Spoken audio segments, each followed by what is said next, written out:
que la misma historia que les contó hoy, la escuché yo sin el cuaderno. Y eso verdaderamente es digno de darle gracias a Dios por tener, qué familia es la que tienen esa niña, ¿verdad? Prodigio, verdaderamente. Hermanos, Moisés me ha perseguido a lo largo de toda mi vida. Desde que yo escuché, el primer nombre se llamaba Moisés. Mi papá se llamaba Moisés también. Le puse a mi hijo Moisés también. Pero, ¿por qué me ha perseguido ese nombre toda mi vida? El que me lo diga, yo le voy a regalar mañana la oportunidad de manejar una Highlander negra que está allá afuera. Que es del hombre más guapo de esta iglesia, al cual quiero mucho. No se rían, si es cierto. Es el hombre más guapo de esta iglesia. Para los que no me creen, hace 2 semanas, cuando el pastor casualmente terminó de predicar, yo estoy parado con el hermano Obed allá donde él se sienta siempre y él me está contando una historia acerca de un proyecto de la iglesia. Y este hermano al que quiero tanto se para al lado de nosotros y le dice: ¿quién es más guapo de este o yo? Pero con esta voz, con la que acabo de decir, el hermano Obed se queda entre nervios y risa y le dice: bueno, los dos son guapos, a mí los dos me gustan. Pero no le bastó, hermano. Caminó, recogió la velita preciosa que tiene, gracias a Dios salió la mamá, caminó por aquí, se fue por acá, de ahí caminó para allá y estoy con el hermano Orlando platicando ahí donde se sienta, nos sentamos usualmente, y el mismo grito que le dijo: a ver, ¿quién es el más guapo, ese o yo? Yo no sabía que era competencia de belleza, masculino en la iglesia. El hermano Orlando le dijo: no, los dos son guapos. Yo creo que el hermano de Invención, el cual le estoy ofreciendo el raite de la Highlander, no durmió esa noche, porque tiene que compartir la belleza. Él era el número 1 antes. Ahora, definitivamente, se siente el número 2. Cualquier comentario respecto a Pedro Castro es casualidad, ¿ok? No me estoy refiriendo a él. Hermanitos, vamos a abrir la Biblia, vamos a leer bastante.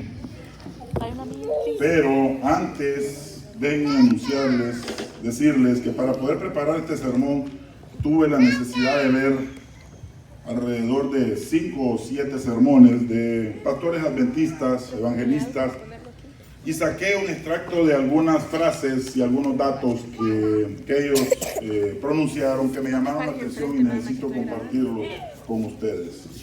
Hablar acerca del Éxodo. Éxodo es el segundo libro de la Biblia de lo que se conoce como Pentateuco o Torá.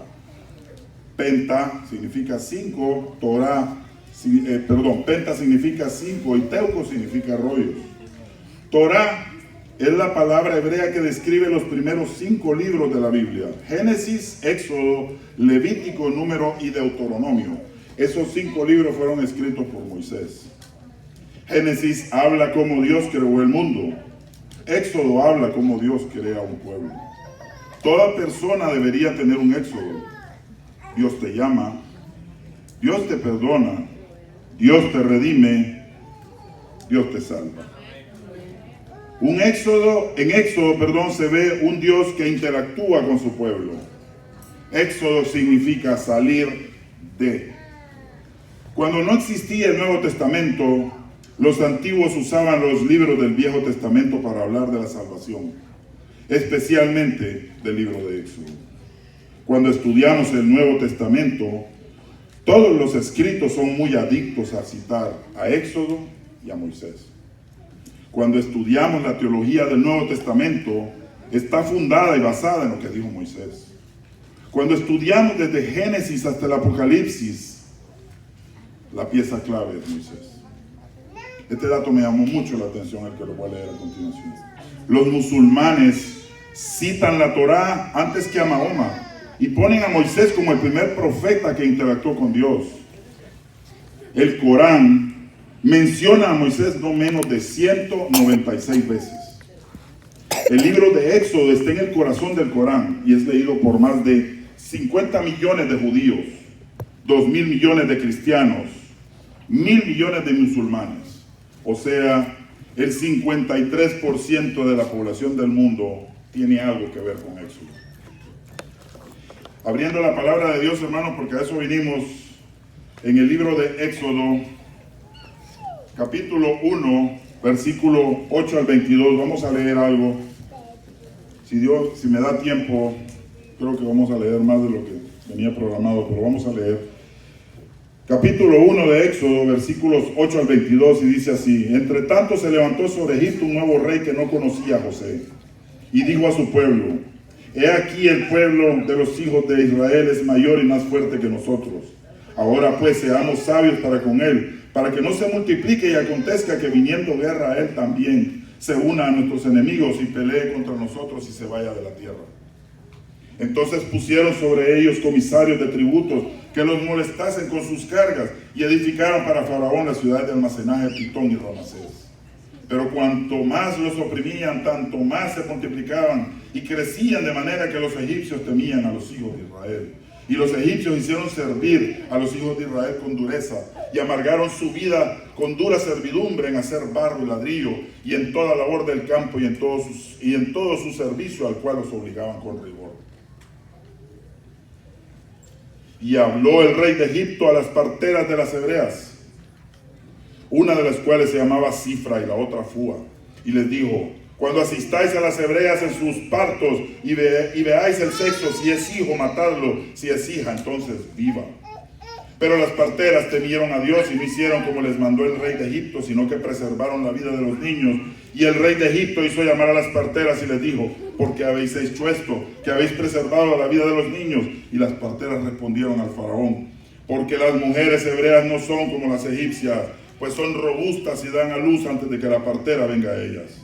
Y Dios hizo bien a las parteras, y el pueblo se multiplicó y se fortaleció en gran manera. Y por haber las parteras temido a Dios, él prosperó su familia.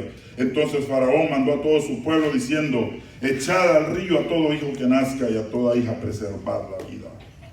Aquí para empezar a hablar de Moisés, tenemos que comenzar a hablar de un patriarca que existió años, siglos antes de Moisés. Hablamos de José. José había llegado a ser vicepresidente, lo que hoy llamaríamos vicepresidente en cualquier país actual, el segundo después del faraón, después de pasar cualquier cantidad de vicisitudes, hasta esclavo estuvo preso, que no voy a ahondar mucho en la historia porque nos compete el día de hoy en Moisés. José, siendo vicepresidente, hizo grandes cosas. Digo vicepresidente, pero fue gobernador de Egipto, el segundo después de faraón. Hizo grandes cosas para el pueblo de Egipto. Lo salvó de la hambruna, salvó a su mismo pueblo, el pueblo de Israel, de la hambruna. Pero desgraciadamente la historia es, no sé cómo, qué palabra ocupar, es cruel. Una persona que queda en segundo lugar. Estoy seguro que muy pocos aquí se van a acordar quién quedó de subcampeón en el Mundial 78.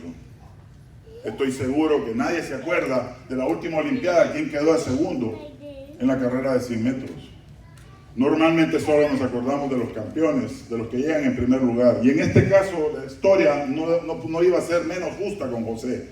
Nadie se acordaba quién era José. Y los faraones subsiguientes que llegaban no sabían no tenían ni la menor idea quién había sido José. Si no hubiera sido por José, el pueblo de Egipto no hubiera sobrevivido.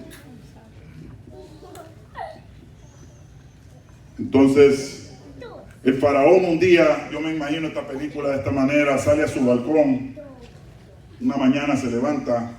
El pueblo de Israel había emigrado al pueblo de Egipto por la misma hambruna que antes les dije.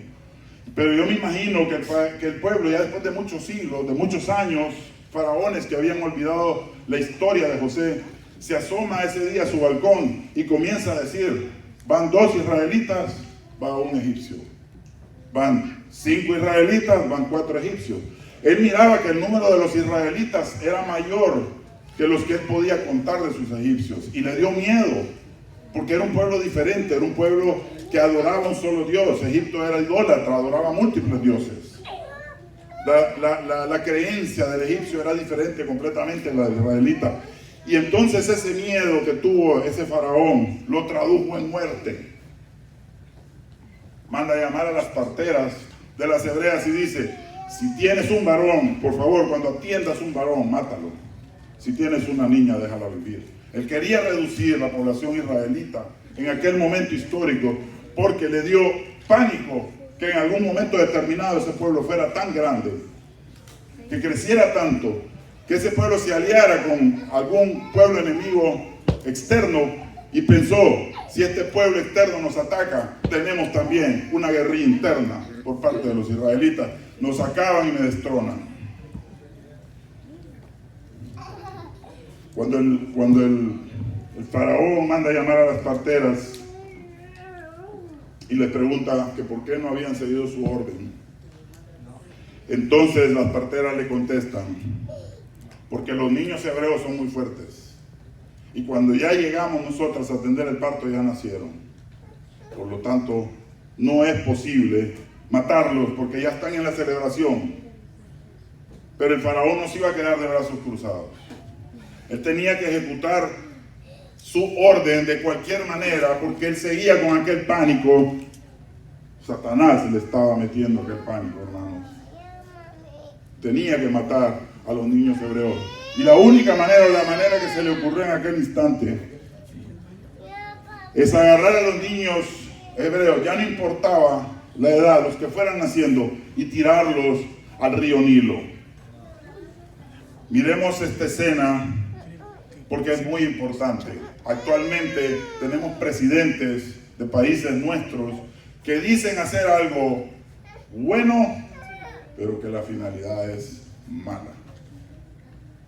En el pueblo de Egipto existía gente de buen corazón. Nosotros como adventistas del séptimo día estamos conscientes que en otras congregaciones existe gente buena, gente que va a ser salva, testigos de Jehová, evangelistas, católicos, etcétera, etcétera. En el pueblo de Egipto tiene que haber existido gente buena, que cuando ven la orden de Faraón dicen, ok, esto está muy malo, pero lo tenemos que hacer, porque la orden del Faraón, en primer lugar, y en segundo lugar, porque es bueno. ¿Por qué? Porque lo vamos a tirar a un Dios. Vamos a ahogar los niños en el Dios río Nilo. El río Nilo en aquel momento histórico es un Dios para ellos. Por lo tanto, cualquier persona que pensara bien, que pensara que eso era terrible lo que el faraón había ordenado, en aquel momento piensa que está bien, porque van a sacrificar una vida para su Dios. Continuamos leyendo, hermanitos. Nacimiento de Moisés. Éxodo 2, 1 al 10. Y tomó de la familia de Leví, fue y tomó por mujer a una hija de Leví, y la concibió, y dio a luz un hijo, y viéndole que era hermoso, le estuvo escondido 3 meses, pero no pudiendo ocultarle más tiempo, tomó una arquilla de juncos y la calafateó con asfalto y brea, y colocó en ella al niño y lo puso en un carrizal a la orilla del río. Y una hermana suya se puso a lo lejos para ver lo que le acontecería. Y la hija de Faraón descendió a lavarse al río, y paseándose sus doncellas por la ribera del río, vio ella la arquilla en el carrizal y envió una criada suya que la tomase. Y cuando la abrió, vio al niño, y aquí que el niño lloraba, y teniendo compasión de él, dijo, de los niños de los hebreos es este. Entonces su hermana dijo a la hija de Faraón, iré a llamarte una nodriza de las hebreas, para que te críe este niño. Y la hija de Faraón respondió, ve.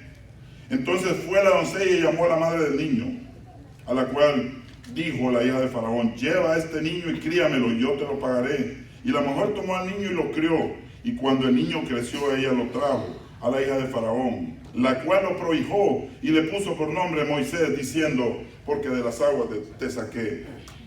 Algunas versiones dicen, salvado de las aguas. Esta dice, porque de las aguas te saqué.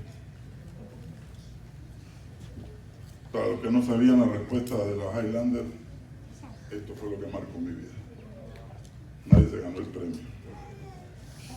Toda la vida a mí me han dicho, de las aguas te saqué, de las aguas te saqué, no, si no has hablado de las aguas.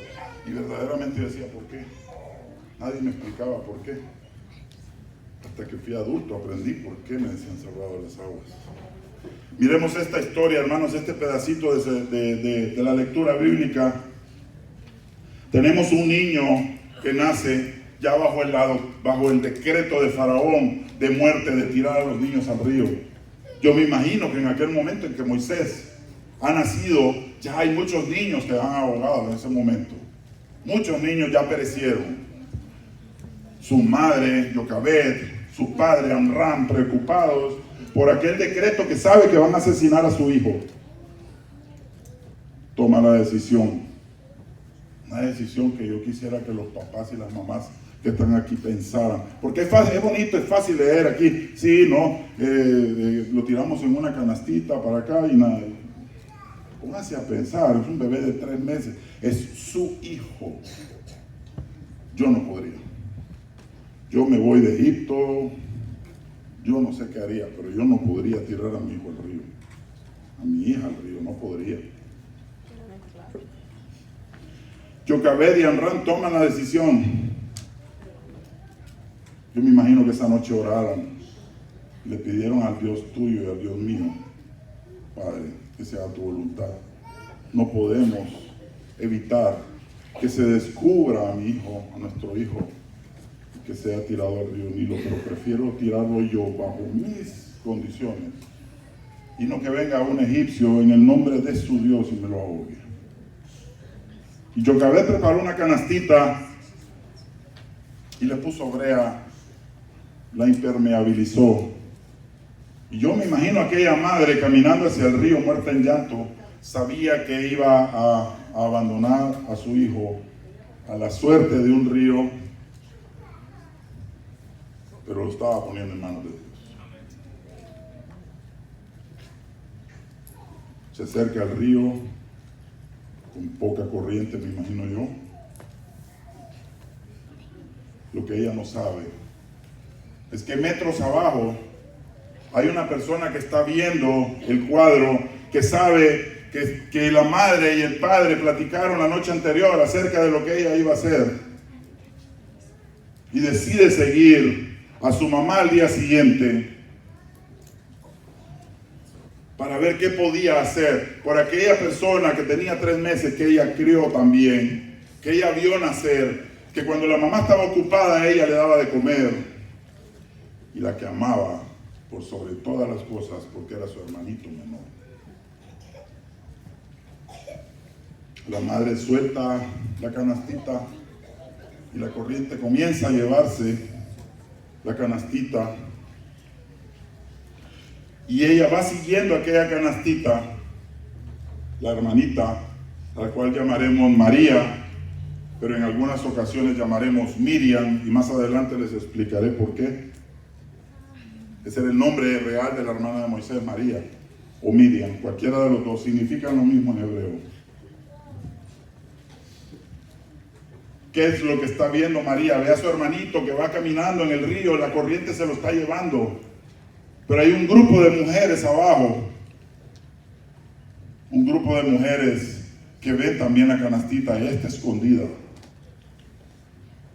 Y las mujeres, al ver la canastita, la jefa de ellos, que era hija de Faraón, le dice a su doncella: ve y búscame esa canastita a ver qué es lo que tiene, porque dice que el niño iba llorando. Cuando recibe la canastita aquella mujer, la hija de Faraón, Miriam a todo esto está viendo al otro lado aquella escena, y la hija de Faraón se da cuenta inmediatamente que el niño que está en esa canastita no es egipcio, es hebreo. ¿Por qué? La canastita en primer lugar, y en segundo lugar, ningún egipcio iba a tener por qué tirar a un niño al río, y en tercer lugar, por la vestimenta del niño. La vestimenta de los hebreos era diferente a la de un egipcio. Yo tengo una historia personal respecto al amor que la otra persona que está en el otro lado del río está viendo, que es Miriam. Ella está viendo aquel cuadro de su hermanito que se iba a ahogar, pero que es rescatado por aquella mujer. Que al ver ella, Miriam, al ver que la hija de Faraón había rescatado a su hermano, se acerca a ellas y les dice: yo tengo una señora que te puede cuidar ese niño, perdón. Y la hija de Faraón le dijo: ve y tráemela. Yo me imagino a Miriam, que corrió con todo lo que podía, llegó hasta donde su madre: mamá, te tengo una noticia. Y la mamá está muerta en llanto porque hasta ese momento no sabe nada. Le dice: hija, ahorita no, por favor. Mamá, te tengo una noticia. es acerca de Moisés. La mamá deja de llorar y le dice, ¿qué pasó con Moisés? Ella está esperando lo peor. Mamá, le dice, yo estaba ahí cuando tú tiraste a Moy al río. Y Moy ha sido rescatado por la hija del faraón. Y me pidió que te llevara porque tú lo vas a cuidar, tú lo vas a criar, mamá. No le había terminado de decir eso, todo esto me lo estoy imaginando yo. No es texto bíblico, pero la historia cuenta que más o menos así fue. Las dos salen corriendo y llegan al encuentro de la hija de Faraón. Y la hija de Faraón le dice, llévate a este niño, críamelo y tráemelo cuando ya esté grande. ¿Se imaginan cómo le volvió la vida a esa mujer en segundos? Saber que no solamente su hijo había sobrevivido, sino que ella lo iba a poder criar, darle las primeras enseñanzas a su varón, a su niño. Les dije que yo tenía una historia parecida del amor de hermano, del amor que un hermano que demostró Miriam o María en aquel momento, cuando se acercó a la hija de Faraón. Nosotros vivíamos en la ciudad de Panamá, yo apenas tenía algunos 13 años. Mi siguiente hermana Miriam tenía 15 y la mayor de los tres, María, tenía 17. Mi padre estaba en una calamidad, habíamos caído después de tener mucha bonanza económica, había caído en una calamidad, había caído en un bache. Y mi padre, buscando economizar gastos, decidió que nos mudáramos de la ciudad de Panamá a la ciudad de David, Chiriquí. Es la segunda ciudad en importancia en Panamá, pero es un pueblo. Los que conocen o ven fotos o han sabido de Panamá, Panamá es una metrópoli hoy día. Pero David era un pueblito. Le dicen la segunda de Miami. Habíamos matriculado, a los tres nos había matriculado en el colegio local, un colegio público, muy bonito por cierto. Tengo gratos recuerdos de ese colegio. Pero lo que no contaba mi mamá y mi papá era que iba a salir embarazada después de 13 años. Yo era el menor y mi mamá sale embarazada. Económicamente muy mal. Y el problema es que cuando el embarazo se comienza a desarrollar, el ginecólogo le dice, tienes preeclampsia. Preeclampsia es alta presión en la madre. Afecta al varón, al niño, o afecta a la madre. Y al momento de tener el bebé puede morir cualquiera de los dos.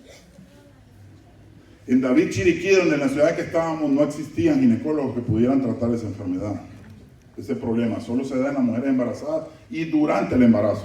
Una vez que la mujer pare, se acaba el problema. Pero existían ginecólogos en David, no existían obstetras que trataran ese problema. Y por salvarle la vida a mi hermanita, la menor, mi papá toma la decisión, ya estamos bien entrados en colegio, faltan alrededor de 2 o 3 meses para que terminemos. Si nos sacaban de clases, perdíamos el año. Y mi papá tomó una decisión muy difícil de tomar y dijo, ok, lo voy a dejar en una casa, cuidados, y nosotros con tu mamá nos vamos a trasladar otra vez a Panamá para buscar un médico que pueda atender este problema.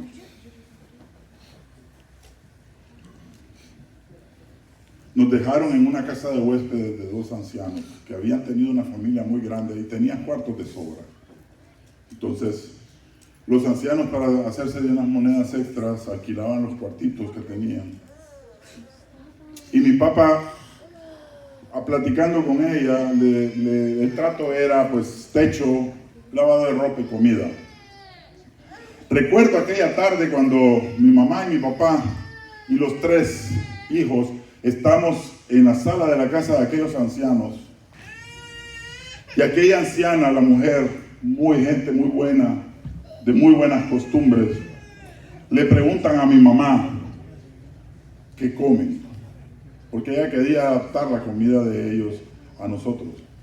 Y mi mamá le dice, en la mañana desayunan un cereal, al mediodía lo hacen fuerte, porque van a la escuela en la tarde del colegio, y en la noche un sándwichito.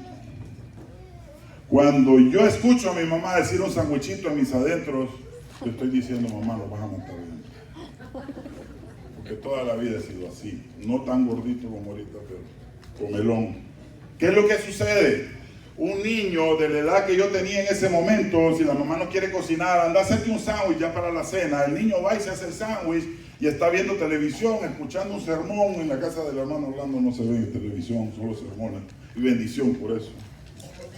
Pero yo sí miraba la televisión. Me hacía el sándwich, me lo terminaba, y si quedaba con hambre me hacía el segundo. Era mi casa, la casa de mi mamá y mi papá, pero ahí estaba en casa ajena. Yo me tenía que conformar con un sándwichito. Primer día, mi mamá y mi papá se van a Panamá Capital. Primer día, desayuno cereal, almuerzo muy sabroso, muy sustancial. Fuimos al colegio y en la noche, el sándwichito. Se fue el sanguchito. 4 mordiditas, adiós sanguchito. Y mis 2 hermanas, María y Miriam, me quedan viendo y me dicen, porque sabían quién era yo, me dicen, te quedaste con hambre, ¿verdad? Sí, me quedé con hambre. Al día siguiente otra vez. Gracias, papá. Déjalo ahí, déjalo. Cereal en la mañana, almuerzo sustancial al mediodía, colegio, y en la noche, sanguchito. Otra vez. Pero lo que yo no sé quién fue de las dos, todavía tengo que preguntárselo. Cuando yo me terminé mi sándwich, yo tenía 2 mitades.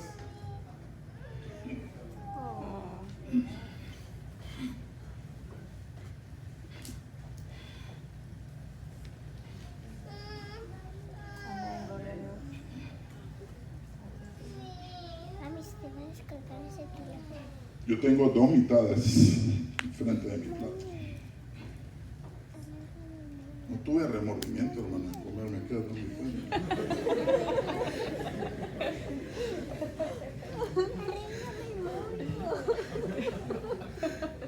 Lo que yo no sabía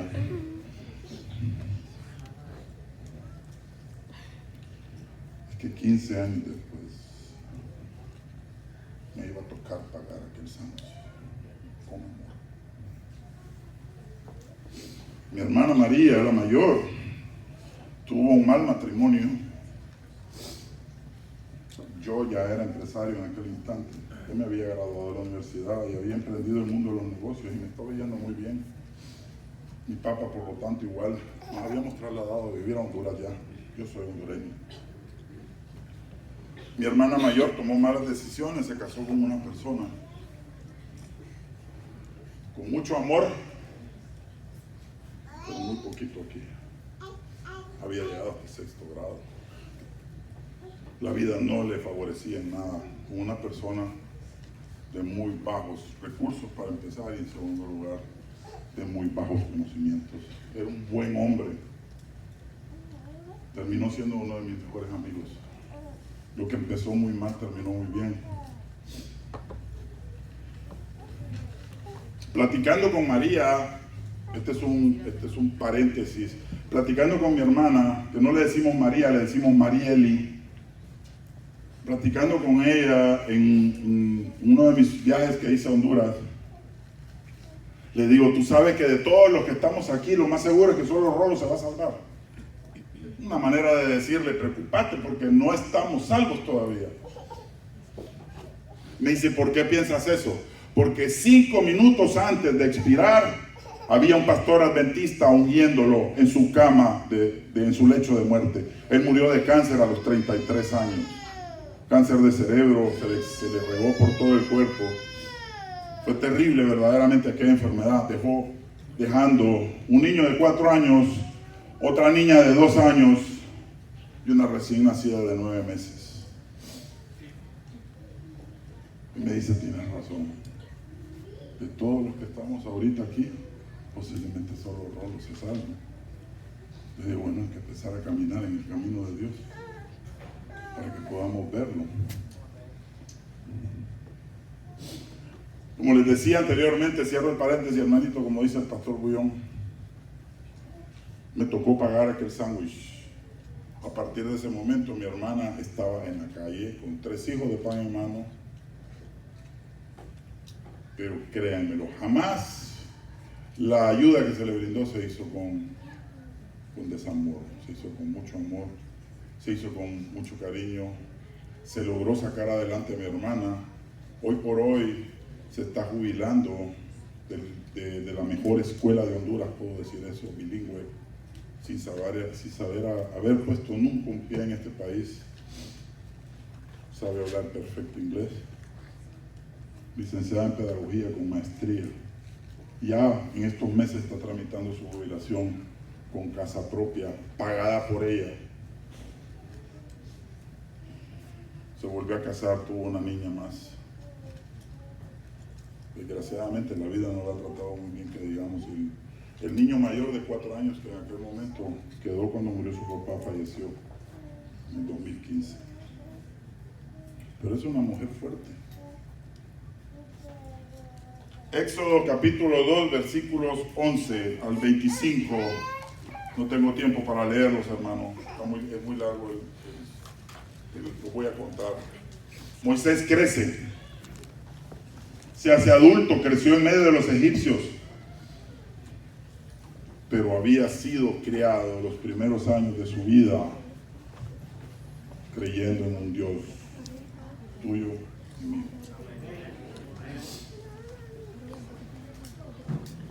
Un día sale él a hacer cualquier labor, no sé, el texto bíblico no dice cuál. Y Moisés encuentra a un egipcio lastimando a un hebreo y se encoleriza y lo mata al egipcio, creyendo que su pecado ha quedado oculto porque enterró el cuerpo. Decide seguir su vida normal, mas no sabe que el asesinato había llegado a oídos de Faraón. Y cuando Moisés se entera que Faraón sabe de la historia, el Faraón tiene que haber sabido que Moisés no era egipcio.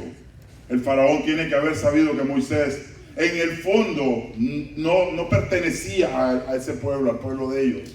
Cuando se da cuenta que el Faraón, que Moisés cometió lo que el caso del asesinato, Moisés huye de Egipto por salvar su vida y se exila al pueblo de Madián.